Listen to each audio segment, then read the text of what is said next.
Welcome to GSV Tamil Info.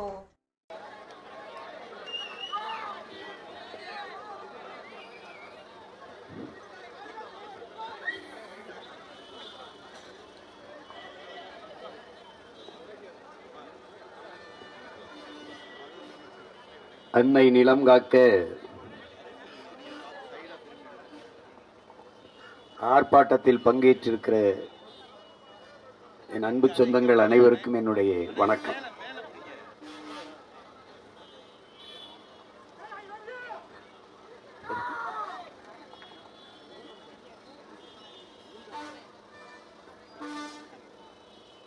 இங்கே பேசிய என்னுடைய தங்கைகளும் தம்பிகளும் குறிப்பிட்டது போல, அரிட்டாப்பட்டியில் டங்ஷன் சுரங்கம் அமைப்பதற்கு அனுமதிக்க மாட்டோம் என்று தமிழ்நாடு அரசு சட்டமன்றத்திலே தீர்மானம் இயற்றிவிட்ட பிறகு எதற்காக இந்த போராட்டத்தை செய்கிறீர்கள் என்று கேள்வி எழுப்புவர்களுக்கு பல தீர்மானங்களை பார்த்து ஏமாந்த இனத்தின் பிள்ளைகள் என்பதாலேயே இந்த தீர்மானத்தையும் நாங்கள் நம்பாமல் இந்த களத்திலே நின்று போராடி கொண்டிருக்கிறோம். என் தங்கை அனீசு சொன்னது போல, நீட்டுக்கு எதிராக நீங்கள் போட்ட தீர்மானம் என்னானது? அதை எங்கே கொண்டு போய் நீட்டினீர்கள்? 50 லட்சத்திற்கும் மேற்பட்ட கையெழுத்தை வாங்கினார்கள் நீட்டுக்கு எதிராக. யாரிடத்தில் கொடுத்தார்கள்? யாரிடத்தில் கொடுத்தீர்கள் என்று இங்கு யார் கேட்டார்கள்? எங்களை தவிர. ஆன்லைன் ரம்மி விளையாட்டுக்காக, தொலைக்காட்சியில் நடக்கிற அந்த சூதாட்டத்திற்காக எதிர்த்து தீர்மானம் நிறைவேற்றீர்கள். என்ன ஆனது? தமிழ்நாட்டிலே வழக்காடு மன்றங்களிலே தாய்மொழி தமிழிலேயே வழக்காடுவதற்கான உரிமை வேண்டும் என்று பட்டினி போராட்டங்களை பல நாட்கள் தொடர்ந்து, அந்த போராட்டத்தின் அழுத்தத்தின் காரணமாக அன்றைக்கு ஆட்சியில் இருந்த ஐயா கருணாநிதி அவர்கள் ஒரு சட்ட வரைவை ஏற்படுத்தினார். தமிழிலே வழக்காடுகிற உரிமை வேண்டும் என்று. அது என்னானது? குடியரசுத் தலைவரின் ஒற்றை கையெழுத்தில் ஒரு தேசியத்தின் உரிமை இன்னும் உறங்கி கிடக்கிறது. ஐயா அப்துல் கலாம் இருக்கும்போது நீங்கள் அனுப்பவில்லை. அனுப்பினால் கையெழுத்து போட்டு விடுவார், ஏனென்றால் அவர் தமிழர். அனுப்பவில்லை. நீங்களே 2 குடியரசுத் தலைவர்களை கொண்டு வந்தீர்கள். பிரதிபா பாட்டீல், ஐயா பிரணாப் முகர்ஜி. ஒரு குறைஞ்சபட்ச ஒரு தேவை, இதில் ஒரு கையெழுத்திடுங்கள் தமிழ் வழக்காடுகிற உரிமைக்கு என்று. ஏனென்றால் நோக்கமில்லை. அவ்வப்போது எழுகிற கிளர்ச்சிகளை கட்டுப்படுத்துவதற்கு வெற்று தீர்மானங்களையும் குழுக்களையும் போட்டு மூடியவர்கள் நீங்கள். இந்த நீட்டுக்கு எதிராக ஒரு குழு அமைத்தீர்கள். இஸ்லாமிய சிறை கைதிகள் விடுதலைக்கு தொடர்ச்சியாக போராடி கொண்டவர்கள் நானும் என் தங்கைகளும் தம்பிகளும் தொடர்ச்சியாக போராடி வந்தோம். நாகப்பட்டினம், கோவை தொடர்ச்சியாக போராடி வந்தோம். மேலப்பாளையத்திற்குள் நுழைய போகிறோம் என்ற உடனேயே தடையை போட்டு நிறுத்தினீர்கள். அதற்கு காரணங்கள் வைத்திருப்பீர்கள். தெய்வ திருமகன் எங்கள் தாத்தா முத்துராமலிங்க தேவர் நினைவு வருகிறது. அதற்கு முன்பு தாத்தா இமானுவேல் சேர்னாருடைய நினைவு வருகிறது. 144 தடை இருக்கிறது. நீங்கள் பேசினால் நாடே கலவரமாகிவிடும் என்று பேசி தடை. ஆனால் வாக்கு சேகரிக்கும் போது இதே ஐயா முதல்வர் அவர்கள் இஸ்லாமிய சிறை கைதிகளை விடுதலை செய்வதற்கு எனக்கு வாக்கு செலுத்துங்கள், வெற்றி பெற செய்யுங்கள் என்றார். வெற்றி பெற்று வந்தார். என்னானது? தொடர்ச்சியாக போராடி வந்த எங்களின் போராட்டத்தை நீர்க்க செய்வதற்கு ஆதிநாராயணன் ஓய்வு பெற்ற நீதிபதி அவர்கள் தலைமையிலே ஒரு குழு, ஒரு தீர்மானம். என்னானது? உங்களால் நம்ப முடிகிறதா என் உடன் பிறந்தார்களே, பேரன்பு மிக்க என் பெற்றோர்களே? இதுவரை 22க்கு மேற்பட்ட தீர்மானங்கள், குழுக்கள். எது ஒன்றுக்கும் குழுதான். என்ன நடந்தது? குழுக்கள் கூட 2 அடி 3 அடி அங்குலம் நகரும். ஆனால் இந்த குழுக்கள் ஒன்றும் செய்யாது. இதுதான் இவர்களுடைய தீர்மானங்கள் சாதித்தது. எது ஒன்றுக்கும் ஒரு தீர்மானம், வெற்று தீர்மானம், ஒரு வெட்டி தீர்மானம். அதுபோலதான் இந்த தீர்மானம். இந்த போராட்டம் டங்ஷன் சுரங்கம் தோன்றுவதற்கு எதிராக அந்த அனுமதி கொடுக்க கூடாது, தடுக்க வேண்டும் என்று என் மக்கள் தன்னெழுச்சியாக போராடி எத்தனை நாட்கள் கழித்து நீங்கள் தீர்மானம் நிறைவேற்றினீர்கள்? உங்கள் மனச்சான்றை சொல்லுங்கள். நாம் தமிழர் கட்சியும் நானும் அரிட்டாப்பட்டியில் போராட்டத்தை அறிவித்த பிறகு அவசர அவசரமாக நீங்கள் வந்து அவனை அந்த நிலத்தில் விடக்கூடாது என்று தீர்மானம் நிறைவேற்றினீர்கள். தீர்மானம் எப்படி? மாண்புமிகு ஐயா எடப்பாடி பழனிசாமி அவர்கள் எழுந்து நீங்கள் தான் அனுமதி கொடுத்தீர்கள் என்கிறார். இந்த பக்கம் மாண்புமிகு அமைச்சர் ஐயா துரைமுருகனும் மாண்புமிக்க முதலமைச்சர் ஐயா ஸ்டாலின் அவர்களும் எழுந்து இல்லை இல்லை நீங்கள் தான் அனுமதி கொடுத்தீர்கள் என்று. நாங்கள் அதை பார்க்கிற நாங்கள் என்ன செய்வது?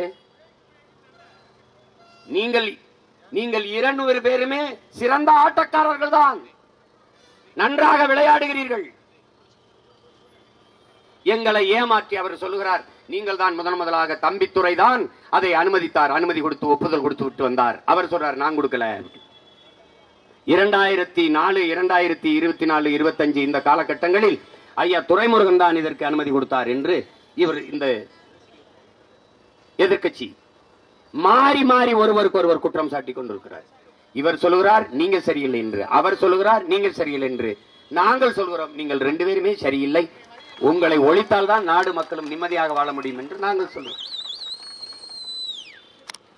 இப்படித்தான் துணை முதல்வராக இருக்கும் போது அன்று இதே எங்க ஐயா TR பாலு இதே மாதிரி வலைகள் தொலைக்காட்சிகளுக்கு பேட்டி கொடுத்தது இருக்கிறது. என் உடன் பிறந்தார்களே, நாங்கள் தான் மீத்தேன் திட்டத்தை கொண்டு வந்தோம் என்று பெருமையோடு பேசிய பெருமக்கள் இவர்கள். நானும் என் அண்ணன் பழனிமாணிக்கமும் சேர்ந்துதான் கொண்டு வந்தோம் என்று பேசியவர்கள் இவர்கள். நம்முடைய மதிப்புமிக்க தலைவர்கள், வணக்கத்துக்குரிய பெருமக்கள் சொன்ன வார்த்தை. அன்றைய துணை முதல்வராக இருந்த மதிப்பிற்குரிய ஐயா ஸ்டாலின் அவர்கள் கையெழுத்திட்டார்கள். கேட்டால் ஆய்வு செய்கிறோம் என்று சொன்னார்கள், அதற்காக கையெழுத்திட்டேன் என்று. மக்களின் போராட்டம் பேரெழுச்சியாக வெடித்த பிறகு தெரியாமல் கையெழுத்திட்டு விட்டேன் என்று சொன்னார்கள். அப்போது ஒருவன் எழுந்து கேட்டேன், அப்படியே தெரியாமல் அண்ணா அறிவாலயத்தை எங்களுக்கு எழுதி வைத்து விடுவீர்களா என்று கேட்டேன். தெரியாமல் ஒரு கையெழுத்து போட்டு விடுங்களேன், மறந்த வாக்கல எப்படி தெரியாமல் என்று எப்படி சொல்லுவது? நீட்டு தேர்வை கொண்டு வந்தவர் யார்? மனச்சான்றோடு என் மக்கள் சிந்திச்சு பார்க்கணும். நீட்டு தேர்வை இந்த நிலத்தில் திணித்தவர்கள் யார்? காங்கிரஸ். கூட இருந்தவர்கள் யார்? திராவிட முன்னேற்ற கழகம். ஜிஎஸ்டி வரியை கொண்டு வந்தவன் யார்? காங்கிரஸ். கூட இருந்தவர்கள் யார்? திராவிட முன்னேற்ற கழகம். எண்ணெயை ஆள் தூக்கி சட்டத்தை கொண்டு வந்தவர்கள் யார்? காங்கிரஸ். கூட இருந்து ஒப்புதல் தந்தவர்கள் யார்? இதே திமுக. தென் மாநிலங்களிலே எண்ணெயே தேசிய புலனாய்வு முகமைக்கு அலுவலகம் போட்டுக்கொள்ள அனுமதி கொடுத்த ஒரே அரசு திமுக அரசு, ஐயா ஸ்டாலின் அரசு. இந்த திட்டம் தனக்கு எதிராக, தன் கருத்துக்கு எதிராக ஜனநாயகம் பேசுகிற குரல் வலைகளை நெருக்கி ஆள் தூக்குற சட்டம் என்பது தெரியுமா தெரியாதா? தெரியும். எல்லா நச்சு திட்டங்களையும் கொண்டு வந்தவர்கள் இவர்கள் தான். இன்றைக்கு வந்து நீட்டை நாங்கள் ஒழிப்போம். எப்படி ஒழிக்கிறது? இது உழைக்கும் அடித்தட்டு மக்கள், சிற்றூரில் வாழ்கிற பிள்ளைகள், அரசு பள்ளி கல்லூரியிலே படிக்கிற பிள்ளைகள், பள்ளிகளிலே படிக்கிற பிள்ளைகளின் மருத்துவ கனவை சிதைத்துவிடும் என்பது தெரியுமா தெரியாதா? மீத்தேன் எடுத்தால் நிலம் நஞ்சாகிவிடும், நாசமாகிவிடும், தெரியுமா தெரியாதா? மீத்தேன் எடுக்காமல் எப்படி எரிவாயு கிடைக்கும், எப்படி எரிகாற்று கிடைக்கும், எப்படி சமைப்பது என்றால் மீத்தேன் பயோகேஸ், ஹைட்ரோ கார்பன் என் நிலத்தின், என் பூமி தாயின் ஈரக்கொலை இதயத்தை, சிறுநீரகத்தை அறுத்துத்தான் எடுக்க வேண்டுமா என்ன? ஆடு மாட்டு கழிவிலே, சாணி ஆட்டு புழுக்கையிலே, மக்கிய இலைதலை கழிவிலே, மனித கழிவிலே இருந்து எத்தனை கோடி டன் வேண்டுமானாலும் நீ மீத்தேன் எடுத்துக்கொள்ள முடியும் என்று உலகம் நிரூபிக்கிறது. எங்களுடைய பெரிய தகப்பன் நம்மாழ்வார் நிரூபித்து காட்டுகிறார். இதே மயிலாடுதுறையிலே மன்னார்குடியிலே என் கட்சிக்கார தம்பி ஆட்டு மாட்டு கழிவிலே, மனித கழிவிலே மீத்தேன் தயாரித்து பயோகேஸிலே மோட்டர் பைக்கு ஓட்டுகிறான், தாய்க்கு எரிகாற்று கொடுக்கிறான், வீட்டிலே மின் விளக்கு இருக்கிறான். எப்படி அவன் வீட்டிலே செய்கிறான், உங்கள் மகன் அதிகாரத்துக்கு வந்து இந்த நாட்டிலே செய்வன் என்று சொல்கிறேன். இதுல உனக்கு என்ன பிரச்சனை? ஆடு மாட்டு கழிவில் இருந்து, மக்கிய இளதரை கழிவில் இருந்து எவ்வளவு வேணாலும் மீத்தேன் எடுத்துக்கொள்ள முடியும் என்கிற இயற்கை அறிய பெறும் வாய்ப்பு இருக்கும் போது எதற்காக என் பூமி தாயின் ஈரக்கொலை இதயத்தை அறுக்கிறாய்? இதுதான் கேள்வி. நீ பூமி என்பது உன் காலுக்கு கீழே மிதிபடுகிற மண் என்று நினைக்கிறாய். உன்னை பெற்றவள் ஒரே ஒரு தாய், உலக உயிர்களின் தாய், உன் தாயையும் சேர்த்து பெற்றவள் இந்த பூமி தாய் என்பதை நீ மறந்து விடாதே. அரிட்டாப்பட்டி என்பது என்னையா பூச்சி, பறவை 200க்கும் மேற்பட்ட பறவை, பல்லுயிர் சூழல்ங்கிறான. ஐயா, பூச்சி இல்லைனா உனக்கு என்ன, வண்டு இல்லைனா உனக்கு என்ன, கொக்கு இல்லைனா என்ன, கழுகு இல்லைனா என்ன, ஆந்தை இல்லைனா என்ன, தவளை இல்லைனா என்ன, நண்டு இல்லைனா என்ன, பாம்பு இல்லைனா என்ன, இது எல்லாம் இல்லை என்றால் நீ இல்லை. காக்கை செத்தால் நீ பார்க்கிறாய், யானை செத்தால் ஒரு செய்தி, புலி செத்தால், சிங்கம் செத்தால் ஒரு செய்தி, அதையெல்லாம் நீ பார்க்கிறாய். ஒரு நாள் இவையெல்லாம் இல்லாவிட்டால் நீ செத்து போவாய். பார்க்க ஒருவனும் இருக்க மாட்டான். உலகம் உன்னதில்லை தம்பி. ராஜா, நன்றாக விளங்கிக்கொள், இந்த பூமி உன்னுடையதல்ல. இது பல கோடிக்கணக்கான உயிர்களின் உடைமை. அதில் நீயும் ஒருவன். பரிணாம வளர்ச்சியிலே கடைசியாக வந்த இந்த மானுட பிசாசுகளால் தான் இந்த பூமிக்கு இவ்வளவு பெரிய பேரிடர் என்பதை, பேராபத்து என்பதை பிரான்ஸ் நாட்டின் மண்ணியல் பேரறிஞன் ஆய்வறிஞன் சுசுமுகோன சொல்கிறான், கிளாடு பூரிங்க சொல்கிறான். பிரான்ஸ் நாட்டின் மண்ணியல் ஆய்வறிஞன், ஆதியிலே நாம் பசிக்காக வேட்டையாடினோம். பழங்காலங்களிலே காய்கனிகளை தின்றோம், கிழங்குகளை உண்டோம், விலங்குகளை வேட்டையாடி தின்றோம் பசிக்கு உணவாக. அப்போதெல்லாம் நம் தாய் கன்னிகளியாமல் கற்போட இருந்தான். காடு காடுகளாக, மலைகள் மலைகளாக, ஆறு ஆறாக, அருவிகள் அருவிகளாக அப்படியே இருந்தது. ஆனால் இவர்கள் பண வேட்டையாட தொடங்கினார்கள். பசி வேட்டையை விட்டு பண வேட்டையாட தொடங்கினார்கள். நம் தாய் கற்பழிக்கப்பட்டு விட்டால், 18 வயதிலே பாட்டியாகி விட்டால், மரண படுக்கையில் கிடக்கிறார். ஓடி வாருங்கள் என் அன்பு மக்களை காப்பாற்றுங்கள். பிரான்ஸ் மண்ணியல் ஆய்வறிஞன் கிளாடு பூரிங்க இன்றும் இருக்கிறார். அதைத்தான் உங்கள் பிள்ளைகள் சொல்கிறோம். அன்பு மக்களே, உன் இடத்தினை உறுதி செய். இது என் இடம், இது என் நிலம், இது என் தாய் நிலம், என் மண். அரிட்டாப்பட்டி என்பது ஒரு கிராமம் அல்ல, என் அன்னை நிலத்தில் ஒரு அங்கம். அதை கவனத்தில் வைத்துக் கொள்ளணும். இருக்க இடத்தை உறுதி செய், உன் இனத்தினை முன்னிறுத்து. இது என் நிலம், என் இனம், நாங்கள் தமிழர்கள். இருக்க இடமற்றவன் அனைத்துலகம் பேச அருகதையற்றவன். என் வாழ்விடத்தை இழந்துவிட்டு அமெரிக்க ஏகாதிபத்தியமே, ரஷ்யாவே என்று பேசுவது போல ஒரு வெட்டி பேச்சு உலகத்தில் எதுவும் கிடையாது. நீ நிலத்தை இழந்தால் பலத்தை இழப்பாய். ஈழத்து பாவேந்தன் புதுவை ரத்னதுரை பாடியதை என்னரும் தம்பி தங்கைகளே உங்கள் உள்ள சுவற்றில் இதயத்தில் ஆழமாக பதிவு செய்யுங்கள். என் அருமை மக்களே, உங்கள் தாய் நிலத்தை பேரன்பு கொண்டு காதலியுங்கள், நேசியுங்கள். உங்களை பெற்ற தாயோ 10 மாதம் தான் உங்களை வயிற்றிலே சுமக்கிறார். ஆனால் இந்த பூமி தாய் உங்கள் வாழ்நாளின் கடைசி நொடி வரை சுமக்கிறார். அதனால் உங்கள் தாயினும் மேலானவள் இந்த பூமி தாய். நீ தாயின் மடியில் இருந்து கீழே இறங்கி முதலடி வைத்தது அவள் மடியில் தானேங்கிறான். நீ கீழே இறங்கி முதல்ல கால வைத்தது இவள் மடியில் தான். இறந்த பிறகு நீ புதைந்தோ எரிந்தோ சாம்பலாவதும் இவள் மடியில் தான்.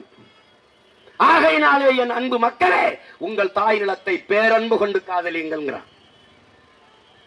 ஏன்?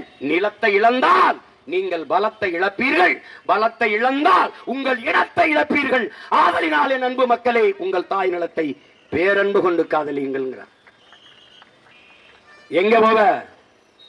ஈழத்தில் அடிச்சு விரட்டினா இன்னொரு தாய் நிலம் உனக்கு, அது உன் தாயின் நிலம் என்பது கூட உனக்கு தெரியாது. ஏதோ தேவையில்லாம ஏதோ பேசுகிறான் ஈழம்ன்ற. அங்க அடித்து விரட்டினான், அகதியாக வந்து நிற்கிறாய் என்று ஒரு காணொலி பார்ப்பாய். ராமேஸ்வரம் முகாமிலே 17 ஆண்டுகளாக இருக்கிறேன், எனக்கு இந்த நாட்டில் ஒரு உரிமையும் தரவில்லை என்று ஒருவன் ஆளுகிறான், முட்டிக்கால் போட்டு மாவட்ட ஆட்சியருக்கு முன்னாடி. அகதியாக நிற்கவாவது உனக்கு ஒரு இடம் இருக்கு. ஆனால் இங்கிருந்து விரட்டினால் நீ எங்கு போவாய் என்பதை எண்ணிப்பார். என்னோடு நிற்பாய், உறுதியாக நிற்பாய். இது மண்ணல்ல என் மக்களே, நம் தாயின் மடி என்பதை நீங்கள் மறந்து விடாதீர்கள். தாய்ப்பாலும் தண்ணீரும் மலிவாக கிடைப்பதனாலேயே இந்த மனிதர்கள் இந்த பூமியை மதிப்பதில்லை என்கிறார் ஐயா வைரமுத்து அவர்கள். இது நீ உனக்கு காலுக்கு கீழே மிதிபடுகிறதுனாலேயே இதன் மதிப்பு உனக்கு தெரியல. இது உலகில் பல கோடிக்கணக்கான உயிர்களின் தாயடா இந்த பூமி. நீ பார்க்கிற எல்லாவற்றையும் தந்த பெரும் இயற்கையின் பெரும் தாயடா இவள். இறை மாதா, இறை மாதா இந்த பூமி. இவன் வருவான், மீத்தேன் ஈத்தேன் ஹைட்ரோ கார்பன் என்பான், நிலக்கரி என்பான். உனக்கு தெரியுமா? நெய்வேலி பழுப்பு நிலக்கரி மின்சாரம் எடுக்கிற இடம் யாரது? யாருடையது? நமது, நமது சொந்தம். நம்முடைய தாத்தா ஜம்புலிங்க முதலியாரின் சொந்த நிலமடா. 500 ஏக்கர், 500 ஏக்கர் இந்த நாட்டுக்கு அருங்கொடையாக கொடுத்தவன் நம் தாத்தா. பெருமையோட நிமிரடா. ஜம்புலிங்க முதலியார் கொடுத்த 500 ஏக்கர் கிணறு தோண்டுகிறார். கருப்பு கருப்பா ஏதோ வருகிறது. அன்றைய ஆட்சியில் இருந்த நண்பன் தாத்தா காமராஜ் கிட்ட வந்து, காமராஜ் இது என்னன்னு பாரு, ஏதோ கருப்பா வருத. ஆய்வு செய்கிறார்கள். நிலக்கரி. அதை நம்மிடத்தில் இருப்பதை விட அரசாங்கத்தில் இருப்பது நல்லது, அது நாட்டுக்கு மக்களுக்கும் பயன்படும் என்று நேருவிடம் போய் ஒப்படைக்கிறார்கள். அப்படிதான்டா நெய்வேலி பழுப்பு நிலக்கரி மின்சாரம் வருது. தனி சொத்தை பொது சொத்தாக்கிய பெருமகன் நம்முடைய தாத்தா ஜம்புலிங்க முதலியார் அவர்கள். உனக்கு தெரியுமா, நம்ப முடிகிறதா? அந்த பெருமகனுக்கு அந்த இடத்தில் சிலை என்று போராடிய மகன் நான். போராடி சிலை வைக்க வைத்தவன் நான். ஆனால் அந்த சிலையில் தமிழில் ஒரு எழுத்து கிடையாது, இந்தி இங்கிலீஷ்ல தான் இருக்கு. அதுக்கப்புறம் ஏன் போராடல? இன்னி போராடி பையன்ல வந்து பேத்துட்டு தூய தமிழ்ல கல்வெட்டு வைக்கிறது தவிர வேற வழி கிடையாது. எவ்வளவு நாளைக்கு போராடிட்டு இருக்கிறது? அதற்கு பிறகு அந்த இடத்தில் இதுவரை 65,000 ஏக்கர் எடுத்துக்காண்டா. 500 ஏக்கர்ல தொடங்கி 66 ஏக்கர் விளைநிலத்தை விட்டு, வாழ்விடத்தை விட்டு வெளியேறி வெளியேறி வெளியேறி வெளியேறி என்ன சொல்றான்? உங்களுக்கு வீட்டுக்கு ஒருவருக்கு வேலை, வீட்டுக்கு ஒருவருக்கு வேலை, வீட்டுக்கு ஒருவருக்கு வேலை. இதை நம்பி நம்பி இடத்தை கொடுத்து கொடுத்து கொடுத்து அகதியாக வெளியேறியவர்கள் நமது மக்கள். இன்னைக்கு நெய்வேலி பழுப்பு நிலக்கரி மின் உற்பத்தி அந்த நிலையத்தில் வேலை பார்ப்பவன் எத்தனை பேர்? நம்மவன் எத்தனை அதிகாரி உயர் பதவியில் இருப்பவன்? 299 பேர் வேலைக்கு ஆள் எடுத்தார்கள். ஒருவன் கூட தமிழன் இல்லை. நிலம் என்னது, வளம் என்னது, நாடு என்னது, வேலை எவனுக்கு வருது? இதான்டா அங்க இருக்கிற நிலைமை. இதான் அந்த வீட்டின் மேற்கூரையை பார், சூரிய ஒளியில் மின் தகடு. இது மாதிரி ஒவ்வொரு வீட்டின் மேற்கூரை, இந்த பேருந்து நிலையம், இந்த கழிவறை, அரசு கட்டிடங்கள், சாலையின் நடுவால் இருக்கிற டிவைடர், எல்லாவற்றிலும் நீ இந்த சூரிய ஒளியின் மின் தகடை போட முடியாதா?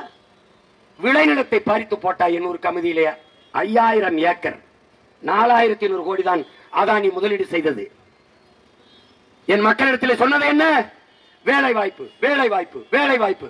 நான் போராட போகிற போது என்னையும் என் தம்பி தங்கைகளையும் சீமான் எங்கள் பொழப்பிலே மண்ணள்ளி போடுகிறான் என்று திட்டினார்கள் என் மக்கள். இதே போலான் என்று கத்தினேன். இன்றும் எங்களை பார்த்தால் இவர்களுக்கு வேற வேலை இல்லை, இவர்கள் இதே வேலை, ஆம் வேற வேலை இல்லை. என் மண்ணை என் மக்களை நேசிப்பது, காப்பது, அவர்களுக்காக வாழ்வதை தவிர எங்களுக்கு ஒரு வேலை கிடையாது. ஏன் எனக்கென்ன என்று விட்டுட்டு போக முடியாது. ஏனென்றால் எங்கள் முன்னவர்கள் அப்படி இல்லை. எங்கள் உடலில் ஓடுகிற குருதி அப்படி சோரம் போய் சமரசம் செஞ்சு ஓடுகிற ரத்தம் இல்லை. எங்களை உருவாக்கிய தலைவன் நாமல் செத்தாலும் சரி நம் இனம் வாழ வேண்டும் என்று போராடிய புரட்சிக்காரனின் பிள்ளைகள் நாங்கள். கடைசியாக கமுதியில் என்ன நடந்தது? 4100 கோடி தான் அதானி முதலீடு செய்தார். 4100 கோடி இங்க இருக்கிற ஆட்சியாளர்கள்ட்ட, முதலாளிகள்ட்ட இல்லையா? கடைசியா என்ன நடந்தது? வாட்ச்மேன் வேலை, காவலர், வாயில் காவலர் வேலை கொடுத்தான். இந்த வேலை வாய்ப்பு கேட்கும் போது காதிலே தேனை ஊற்றுவார்களா என் உடன் பிறந்தவனே? வாயிலே தேனை ஊற்றினாலும் நீ சப்பி சாப்பிடுவாய், காதிலே ஊற்றினால் என்ன பண்ணுவாய்? காதிலே ஊற்றுவார்கள். வேலை, வளர்ச்சி, டெவலப் டெவலப். யாருக்கானது? யாருக்கான டெவலப்? யாருக்கான வளர்ச்சி? யாருக்கான வளர்ச்சி? அரிட்டாப்பட்டியிலே அங்க போராட அனுமதி தரல, இங்கேயும் தரல. உங்க தீர்மானம் போட்டிருக்கு. அதையும் மீறி புயல், பெரும் மழை, அதையும் மீறி நீ போராடுகிறியே என்று சொன்னார்கள். ஏன் இந்த போராட்டத்தை ஒரு அடையாள போராட்டமாக தொடங்க காரணம் என்னவென்றால், என் அன்பிற்குரிய தம்பி தங்கைகளே, அருமை சொந்தங்களே, எங்கள் நிலத்தின், எங்கள் வளத்தின், எங்கள் இடத்தின் முக்கியத்துவத்தை, நாங்கள் போராடுவதின் முக்கியத்துவத்தை உணர்த்துவதற்காகவே அரசின் தீர்மானத்தையும் தாண்டி இந்த நிலத்திலே நிற்கிறோம். உங்கள் தீர்மானத்தை ஏற்கிறோம், ஏற்கிறோம். ஆனால் இந்த தீர்மானத்தை நிறைவேற்றி கொடுத்தால் மதிக்கிறோம், நம்புகிறோம். ஏனால் பல தீர்மானங்கள் வெற்றி தீர்மானமாக இருந்ததால் நாங்கள் நம்பி ஏமாற தயாராக இல்லை. இம்முறை ஏமாற தயாராக இல்லை. 40 நாடாளுமன்ற உறுப்பினர்கள் வைத்திருக்கிறீர்கள். அங்கே விவாதத்தை தொடங்குங்கள். இந்திய நாட்டை ஒன்றிய அரசிடம் உறுதியை பெறுங்கள். வேதாந்தாவுக்கு கொடுத்த ஒப்பந்தத்தை திரும்ப பெறுவோம். இந்துஸ்தான் சிங்க் லிமிடெடுக்கு நாங்கள் கொடுத்ததை திரும்ப பெறுவோம் என்று நீ பெறல. நீ பெறல. எத்தனை அரச குட்டி வா, எத்தனை ராணுவத்தை திரட்டி வா, எங்களை தாண்டித்தான் எங்க தாய் நிலத்துல நீ ஒரு கல்ல மண்ணை எடுக்கணும். இந்த முன்னாடி இருக்கிறவன் தான் நினைச்சுட்டு இருக்காத, நினைச்சு கூட்டணும்னு வச்சுக்க, நீ ஸ்தம்பிச்சு போயிருவ. என்னை கட்டுப்படுத்த முடியாது. எங்கள் நிலத்தில் ஒரு பிடி மண்ணை அந்நியன் என் அன்னையின் மடியிலே என் தாயின் மடியில் இன்னொருவன் தலை வைத்து படுப்பா, அதை தடுத்தாக என்று போராடிய புரட்சியாளன் பிரபாகரனின் பிள்ளைகள் நாங்கள். தாயிடம் காக்க செத்து விழுந்த மான மறவர்களின் வாரிசுகள், பேரனும் பேத்திகளும். எவனுக்கு ஐரோப்பிய ரத்தம் ஓடவில்லையோ அவனெல்லாம் என்னோடு வா என்று அறைகோள் விட்டு அழைத்த மாமன்னர் மருதிருவர்களின் பேரனும் பேத்திகளும் நாங்கள். கணவன் இறந்த பிறகு கைமண்ணாக வீட்டிலே இருக்காமல் படை திரட்டி போரிட்டு இழந்த நிலத்தை மீட்ட மானமரத்தி வீரப்பெரும்பாட்டி வேலுநாச்சியாரின் பேரனும் பேத்திகளும் நாங்கள். உன் துப்பாக்கியின் தோட்டாக்கள் என் ஆட்டு புழுக்கைக்கு சமமடா என்று முழக்கமிட்ட அழகுமுத்துக்கோனின் வாரிசுகள், அவனுடைய பேரனும் பேத்திகள். பண்டார வன்னியனும் பெரும்பிடுகு முத்தரையனும் தீரன் சின்னமலை என்ற பெரும்பாட்டனும் போரிட்டு மாண்ட மண். எதற்காக? இந்த நிலத்தில் வெள்ளையன் ஒரு விடி மண்ணை தொடக்கூடாது.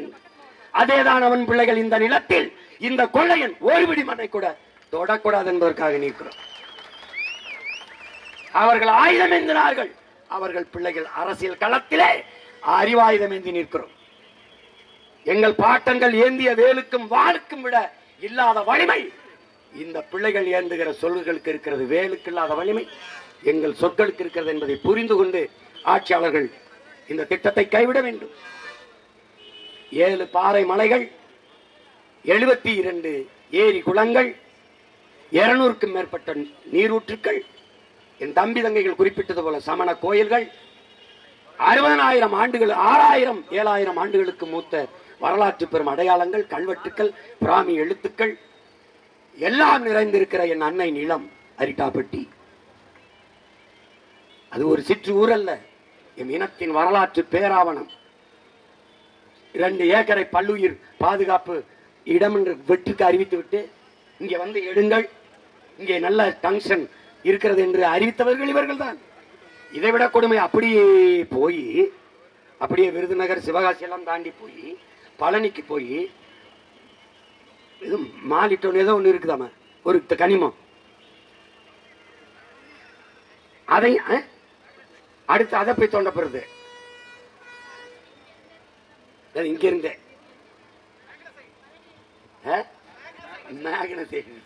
மாலிட்டோனியம், அந்த மாலிட்டோனியத்தை எடுக்க போறான். அவன் நினைச்சுக்கிருக்கான் எங்களை இந்த வசதியான முதலாளி காலையில செய்தித்தாள் படிக்கும்போது கால் மேல கால் விட்டு உட்காந்துக்குருவான். இந்த கையில இது வச்சுக்குவான், குழம்பி காஃபி வச்சுக்குவான், குடிச்சுக்கிட்டு நாய் வச்சுக்குவான். அதுக்கு ஒரு ரொட்டி துண்டை போடுவான், அது ஓடி போய் எடுத்துட்டு வரும். அப்புறம் வந்து அப்படியே நிற்கும். இந்த பக்கம் ஒன்று போடுவான், அப்படி ஓடி போய் எடுத்துக்கிட்டு வரும். அப்புறம் இந்த பக்கம் ஒன்று போடுவான். அப்படி எங்களை அணு உலை போராடு அதை முடியும். ஸ்டெர்லைட் போராடு. அப்புறம் மீத்தேன், ரொட்டி தான், ரொட்டி நாய்க்கு ரொட்டி, அதை போராடு. அப்புறம் சிப்காட் தொழிற்சாலை 2000 ஏக்கர் போராடு. இப்ப அட்டாப்பெட்டி போராடு. தம்பி, நீ போடுறது செய்யற ரொட்டி கலையிற நாய் நினைக்காத தம்பி, குறவழிய கடிச்சு குதறிற புலின்னு நினைச்சுக்க. சும்மா அந்த சேட்டை பண்ணி தெரியாது. நீ போட ரொட்டி துண்டுக்கு வாழாட்டிக்கிட்டு நாக்க தொங்கி விட்டு எச்சி என்ன வடிக்கிற நாய் இல்ல. எங்க அண்ணன் பழனி பாபா சொன்ன மாதிரி 4 வீட்டுல போய் எச்சி கஞ்சிக்கு நக்கி திண்டு சாகிற நாயா இருக்கிறத விட ஒரு நொடியாவது சிங்கமா கடிச்சு விட்டு செத்து போடாங்கிற மாதிரி. இவங்க இங்க மட்டும் அரிஷ்டாபட்டியில மட்டும் இல்லை, உடன் பிறந்தவர்கள வள வேட்டையாடியவர்கள் இவர்கள். உலகெங்கும் இவர்கள் வகுத்த கொள்கை உலகத்தை வர்த்தகமாக்கி உலகத்தையே சந்தையாக்கியவர்கள். சந்தை பொருளாதாரத்தை ஏற்றுக்கொண்ட நாடுகள் இந்த நாடுகள். நைஜீரியா, சோமாலியா, அதுல இந்த நாடும் சேர்ந்திருக்கு. எல்லாம் வள வேட்டை. இப்ப சிரியால என்ன பிரச்சனை? எண்ணெய் வளங்களை வேட்டையாடி வந்தவன். எல்லாம் வள வேட்டைக்குத்தான். சூழியலின் தாய் வங்காரி மாத்தையா சொல்றா பாருங்க, உலகெங்கும் போர்கள் வள வேட்டைக்காக நடந்ததுதான். நிலப்பிடிப்புள்ள வள வேட்டைக்கும் எல்லை விரிவாக்கத்துக்கும் தான். இப்படி பல நாட்டு தலைவர்கள் கொல்லப்பட்டிருக்கார்கள். வள வேட்டையாடும் போது அதுக்கு எதிராக இருக்கிறவன் என் நாடு, என் நிலம், என் வளம், என் மக்கள், அவர்களுடைய நலன் என்று பேசி எல்லாரும் கொல்லப்பட்டிருக்கிறான். சதாம் ஹுசேன், மம்மர் கடாபி, அதிபர் முபாரக். கடைசியாக நம் தலைவரை வீழ்த்த வேண்டிய தேவை அவன் என் நாடு, என் மக்கள், என் நிலம், என் வளம் என்றார். அவனுடைய மகன் சீமானும் அவன் தம்பி தங்கைகளும் இந்த நிலத்தில் இது என் நாடு, என் நிலம், என் வளம், என் மலை, என் காடு, என் கடல், என் ஆறு, என் அருவி என்று சண்டை போடும்போதெல்லாம் அவன் ஒரு வார்த்தை வச்சிருக்கிறான், fascist, Tamil chauvinist, Tamil separatist, Tamil terrorist. அதெல்லாம் கேட்கும் போது எனக்கு ஒரு திமிரும் ஒரு நிமிர்வும் வருதுவாரு. அப்படி வரும்போது நான் தமிழ் சாவனிஸ்ட் சொல்லும் போது நல்ல தமிழ் தாய்க்கும் தமிழ் தகப்பனுக்கும் நாங்கள் எல்லாம் பிறந்திருக்கிறோம், எங்கள் பிறப்பில் ஐயமில்லை என்பதை காட்டுகிறது. அதனால் பெருமக்களே, இன்றும் ஒரு முறை சத்தமாக, இன்னும் ஒரு முறை சத்தமாக, இன்னும் ஒரு முறை சத்தமாக எங்க அண்ணன் கவுண்டமணி சொன்ன மாதிரி மார்க்கா மார்க்கா சொல்லு, மார்க்கா மார்க்கா மார்க்கா மார்க்கா சொல்லுங்க, சொல்லிக்கிட்டே இரு, சொல்லிக்கிட்டே இரு. எத்தனை நாளைக்கு நீ இவர்களுக்கு வேலையை இதுதான். இந்த அதிகாரங்களின் அன்பு மக்களே நமக்கானதல்ல, உள்நாட்டு வெளிநாட்டு பெரும் முதலாளிகளுக்கானது. அவர்களுக்கு நீங்கள் அறிந்து கொள்ள வேண்டும். உங்களுக்கு கல்வி சேவை, நமக்கு மருத்துவம் ஒரு சேவை, நமக்கு குடிநீர் விநியோகம் ஒரு சேவை, சாலை போடுதல் பராமரித்தல் ஒரு சேவை, நமக்கு மின் உற்பத்தி விநியோகம் ஒரு சேவை, போக்குவரத்து நடத்துவது ஒரு சேவை, விண்ணூர்தி நடத்துவது ஒரு சேவை, துறைமுகம் கட்டுவது ஒரு சேவை, வானூர்தி நிலையம் கட்டுவது ஒரு சேவை. ஆனால் இதெல்லாம் உலக வர்த்தக அமைப்புக்கு, WTO என்கிற வேர்ல்டு ட்ரேட் ஆர்கனைசேஷன் என்கிற அந்த உலக வர்த்தக அமைப்புக்கு இவையெல்லாம் ஒரு தொழில். அவனுடைய கொள்கை முடிவு இதெல்லாம் ஒரு தொழில். தொழில் செய்வது அரசின் வேலை அல்ல, இது முதலாளிகளின் வேலை. எனவே முதலாளிகளை இந்த வேலையை செய்ய ஒப்பந்தம் கொடுத்துவிட்டு கையெழுத்தை போட்டு அவர்கள் கொடுக்கிற கமிஷனை வாங்கி கொண்டு கம்முனும் இருக்க வேண்டும். இதுதான். இதனால்தான் இவர்கள் தலைவர்கள் அல்ல, தரகர்கள் என்று நான் சொல்ல காரணம் இதனால் தான். இவர்களுக்கு வேண்டியது தலைவர்கள் அல்ல, தரகர்கள் தான். இந்த மண்ணை, மக்களை பேரன்பு கொண்டு காதலிக்கிற தலைவன் வருகிற வரை இந்த தரகர்களின் ஆட்டம் இருக்கும். 2026 நாம் ஆடுகிற ஆட்டத்தில் இந்த தரகர்களின் கொட்டம் ஒடுங்க வேண்டும்.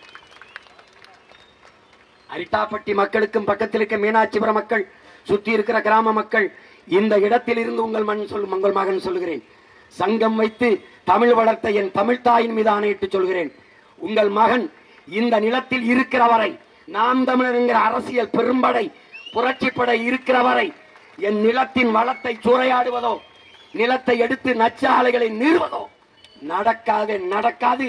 இது என் தாய் மீது, தாய் தமிழ் மீது, என் தலைவன் பிரபாகரன் மீது ஆணை. நீ எடுத்து பார்ப்பா. எனக்கு வழக்கு, எனக்கு சிறை, எதை பற்றியும் கவலை கிடையாது, எதை பற்றியும் கவலை கிடையாது. உயிரை கொடுத்தவர்கள் எங்கள் இன முன்னோர்கள், என் நிலத்தை காக்க. நாங்கள் தமிழர்கள் என்ற உணர்வை கொடுத்து களத்திலே நிற்கிறோம். எங்களை வீழ்த்துவது என்பது அவ்வளவு எளிதல்ல. இந்திய நாட்டை யார் ஆள்வது என்கிற தேர்தலுக்கே 36 லட்சம் மான தமிழ் மக்கள் தேடி முத நாள் கொடுத்த ஒரு மைக்கு சின்னம், அதுக்கு வாக்கை செலுத்தி அங்கீகரிக்கப்பட்ட மாநில கட்சியாக உயர்த்தியிருக்கிறார்கள். தமிழ்நாட்டை யார் ஆள்வது, யாருடைய ஆட்சியின் மானமிக்க தமிழ் மக்கள் வாழ்வது என்ற தேர்தல் நடக்கிற போது எங்களை வீழ்த்துவது என்பது அவ்வளவு எளிதில்லை ராஜா. நீ எத்தனை 1000 ரூபாயும் கொடு ஓட்டுக்கு, அதை வாங்கி கொண்டு மான தமிழ் மக்கள் எங்கள் கட்சியின் சின்னத்தை தேடி எங்கள் பிள்ளைகளுக்கு வாக்கு செலுத்தி வெற்றி பெற செய்வார். அறிவார்ந்த தமிழ் சமூக மக்கள், என் உயிர்க்கினிய என் உடன் பிறந்தார்கள், அச்சத்தை கைவிடுங்கள், இல்லை என்றால் உங்கள் லட்சியத்தை கைவிடுங்கள் என்று நம்முயிர் தலைவர் நமக்கு கற்பித்தது உள்வாங்கிக் கொண்ட நீங்கள் துணிந்து நில்லுங்கள், துணிந்து நில்லுங்கள். நாம் கொள்ளையடிக்க போகவில்லை, கொலை செய்ய போகவில்லை, திருடப் போகவில்லை, ஊரான் நிலத்தை அபகரிக்க செல்லவில்லை. நம் தாய் நிலத்தை அபகரித்து விடக் கூடாது என்பதற்காக தடுக்க வந்திருக்கிறோம். நிலத்தின் வளத்தை எடுத்து விட்டால் நிலம் பாலைவனமாகிவிடும், ஒன்றும் இருக்காது, ஒன்றும் இருக்காது. எனவே அன்னை நிலம் அரிட்டாப்பட்டி என்பது நம்முடைய தாய் மடி, அதை காப்பது அரிட்டாப்பட்டி மக்களின் கடமை அல்ல. இந்த மண்ணில் மகனாக பிறந்து மானமிக்க தமிழ் தாயின் மாறிலே பால் குடித்த ஒவ்வொரு தமிழ் பிள்ளையினுடைய பிறவி கடமை. ஆகவே ஒருபடி மண்ணை உயிரை கொடுத்தேனும் தொடவிடாமல் தடுப்போம் என்கிற உறுதியை இந்நாளில் ஏற்போம். இது ஒரு போராட்டத்தின் தொடக்கம்தான், ஒரு பேரறிவிப்பு தான். இதை இந்திய நாட்டை ஒன்றிய அரசை ஆண்டு கொண்டிருக்கிற பாரதிய ஜனதா கட்சியின் ஆட்சி, தமிழ்நாட்டை ஆளுகிற ஐயா ஸ்டாலின் அவர்களுடைய தலைமையிலான திராவிட முன்னேற்ற கழக ஆட்சி இந்த கோரிக்கையை புரிந்து கொண்டு, போராட்டத்தின் உணர்வை நாங்கள் வெளிப்படுத்துகிற உணர்வை புரிந்து கொண்டு, இந்த தீர்மானம் வெற்று தீர்மானமாக ஆகாமல் வலிமையுள்ள உயிர்ப்புள்ள தீர்மானமாக மாற்றுங்கள். நீங்கள் நிறைவேற்றிய தீர்மானத்தில் இது ஒன்றாவது வென்ற தீர்மானம் என்று காட்டுங்கள். இன்றைக்கு நம்பாத நாங்கள் அன்று நம்பி உங்களுக்கு வாழ்த்து சொல்லுவோம். இல்லை என்றால் எங்களை களத்தில் இருந்து அப்புறப்படுத்துவது, வீழ்த்துவது இன்னைக்கு அனுமதி தராமல் ஒரு ஓரத்தில் நிறுத்தியிருக்கிறீர்கள். காவலர்களிடம், கண்ணியமிக்க காவல்துறையிடம் நாங்கள் கேட்டது அனுமதி தானே ஒழிய எங்களுக்கு பாதுகாப்பு அல்ல. ஏனென்றால் இந்த நாட்டுக்கே நானும் நாம் தமிழர் கட்சி தம்பி தங்கைகளும் தான் பாதுகாப்பு. எங்களுக்கு என்ன பாதுகாப்பு? எங்களுக்கு என்ன பாதுகாப்பு? காவல்துறையின் உரிமைக்கும் சேர்த்து போராடுகிற பிள்ளைகள் நாங்கள் தான். எங்களுக்கு அனுமதி தராத, அனுமதியை மறுத்த காவல்துறையில் அவர்களுடைய வாரிசுகள், அவருடைய சந்ததியினர்களும் நல்ல காற்று, நல்ல தண்ணீர், நல்ல உணவு கிடைத்து வாழ வேண்டும் என்பதற்காகத்தான் இந்த வீதியில் நின்று நாங்கள் போராடி கொண்டிருக்கிறோம். இந்த மேடை இது வரலாற்று சிறப்புமிக்க ஒரு மேடைதான். எங்கள் தலைவர் எங்களுக்கு சொன்னார், பிரிட்டிஷ்காரர்கள் நம்மளை அடக்கி ஆண்டார்கள், அடிமைப்படுத்தி ஆண்டார்கள். ஆனால் சுதந்திரம் கேட்டு போராடினோம், போராடுவதற்கான அனுமதியவாது தந்தார்கள். அந்த குறைஞ்சபட்ச ஜனநாயகமாக அவர்களிடம் இருந்தது. விடுதலை பெற்ற நாட்டில் இவர்களில் அந்த ஜனநாயகமும் இல்லை. இவர்களும் போராட மாட்டார்கள், போராடவும் நம்மளை விட மாட்டார்கள். ஆனாலும் இந்த மேடை வரலாற்று சிறப்புமிக்க மேடை. இந்த மேடையில் நின்று பேசிய சீமானும் அவன் தம்பி தங்கைகளும் தான் தமிழ்நாட்டின் சென்ட் ஜார்ஜ் கோட்டையிலே ஏறி நின்று அதில் கொடியை ஏற்றி ஒரு நாள் இந்த நாட்டுக்கு மக்களுக்குமான பாதுகாப்புக்கான சட்டத்தை நிறைவேற்றினார்கள் என்ற வரலாற்று பதிவு வரும். அதனால் என் தம்பிகள் இந்த மேடையை ஆவணப்படுத்தி வையுங்கள். அன்று ஒரு நாள் என் தங்கைகள் எல்லாம், என் தம்பிகள் எல்லாம் உறுதிமொழி எடுக்கும் போது, நீதானே என்னை அந்த இந்த குட்டியானையில ஏற்றி விட்ட பையா, நீதானே நீதானே தம்பி. புரட்சி என்பது ஒரு தலையில் மாற்றம். மேலே இருப்பது கீழே வரும், கீழே இருப்பது மேலே போகும். வீதியில் நின்று கத்துக்கொண்டிருக்கிற நாங்கள் வீதியில் நின்று கத்துக்கொண்டிருக்கிற நாங்கள் ஆட்சி அதிகாரத்திற்கு வருவோம். ஆட்சி அதிகாரத்தில் இருக்கிற நீங்கள் ஒரு நாள் வீதிக்கு வருவீர்கள். இதற்கு பெயர்தான் புரட்சி. இதுக்கு உறுதியாக நடக்கும். ஏனென்றால் புரட்சி எப்போதும் வெல்லும். சரியானது வென்றே தீரும். நாங்கள் சரியானவர்கள், சரியாதின் பக்கம் நிற்பவர்கள். எளிதானதை செய்யாதீர்கள் மக்களே, சரியானதை செய்யுங்கள். இன்றைக்கு சிறிய கூட்டம் என்று கருதாதீர்கள். சிறிய கூட்டம் என்று உருவத்தில் சிறிய நங்கூரம் தான் பெரிய கப்பலை நிறுத்துகிறது. சிறிய எறும்பு தான் அவ்வளவு பெரிய யானையின் காதில் நுழைந்தால் என்ன செய்வது என்று யானை கிளிபிடித்து சுத்துகிறது. ஒரு சின்ன பையன் சீமான், அவனை சகிக்க முடியல, ஆடிய வெளியிடுறது, வீடிய வெளியிடுறது. கட்சியிலிருந்து ஒருத்தனை நான் போடான்னு விரட்டி விடுறேன், அவனை கூப்பிட்டு பேட்டி எடுக்கிறது, நான் பூ அப்படின்னு துப்புறேன். அந்த எச்சியில் எடுத்து கட்சி வளர்த்துக்கிட்டு தெரியுதா நீ? இதுக்கு 2 அமைச்சர், இதுக்கு நாங்களே ஒரு புரோக்கர் பாய் அனுப்பி விட்டுருக்கேன். அது போய் உட்காந்துக்கிட்ட 50 பேர் கட்சியில சேர்ந்தார்கள். 80 பேர் பார்த்துக்கடா, டேய் திமுகவே நான் தான் வளர்க்க வேண்டியது இருக்கு. ஏய், நாட்டில் ஆட்சி அதிகாரத்தில் இருக்க கட்சியவே நான் தான் வளர்க்க வேண்டியது இருக்கு. 2 பேர் நான் விரட்டின காவாலி 2 பேர் உட்காந்துருக்கேன். மீதி 50 பேர் அவன் கட்சியில இருந்து கூட பின்னாடி உட்கார வச்சுக்கிட்டு 50 பேர் சேர்ந்துட்டான், 80 பேர் சேர்ந்துட்டான். அதிகபட்சம் என்ன 1.5 ஆண்டு. அதுக்கப்புறம் யார் ஆட்டம் பெருசா இருக்குன்னு பார்த்துருவோம். உண்மையிலேயே இந்த மண்ணும் மக்களும் தமிழ் மக்களின் நிலம் என்றால் சத்தியத்திற்கு நிற்கிற பிள்ளைகள் நாங்கள் சத்தியமாக வெல்லுவோம். இதுல எந்த மாற்றும் இல்லை, எந்த மாற்றும் இல்லை. அறிவார்ந்த தமிழ் சமூக தம்பி தங்கைகள், பேரன்பு என் பெற்றோர்கள், பேரன்புமிக்க என் பெற்றோர்கள், நம்பிக்கையோடு இருங்கள். நாம் வெல்லுவோம். இந்த துயரங்களை, துன்பங்களை தூர தள்ளுவோம். அரிட்டாப்பட்டி அல்ல, அன்னை தமிழ் நிலத்தில் எந்த நச்சு திட்டங்களையும் நுழைய விடாமல் உங்கள் பிள்ளைகள் தற்காத்து நின்று போராடுவோம். இந்த உறுதியை இந்த நிலத்தில் இருந்து உங்களுக்கு தருகிறேன். 4ஆம் தமிழ்ச்சங்கம் வைத்து தமிழ் வளர்த்த என் பாட்டன் பாண்டித்துரை தேவர் மீது ஆணையிட்டு, பாண்டிய நெடுஞ்செழியனின் மீதும் ஆணையிட்டு உறுதி தருகிறேன். இந்த நிலத்தில் ஒருபடி மண்ணை கூட உங்கள் பிள்ளைகள் எங்களை தாண்டித்தான் தொட முடியும். இந்த போராட்டத்தின் கோரிக்கையை ஏற்று ஆட்சியாளர்கள் கவனத்தில் எடுத்து அரிட்டாப்பட்டியில் டங்ஸ்டன் சுரங்கம் அமைப்பதை கைவிட வேண்டும், கைவிட வேண்டும், கைவிட வேண்டும். நன்றி, வணக்கம். நாம் தமிழர்.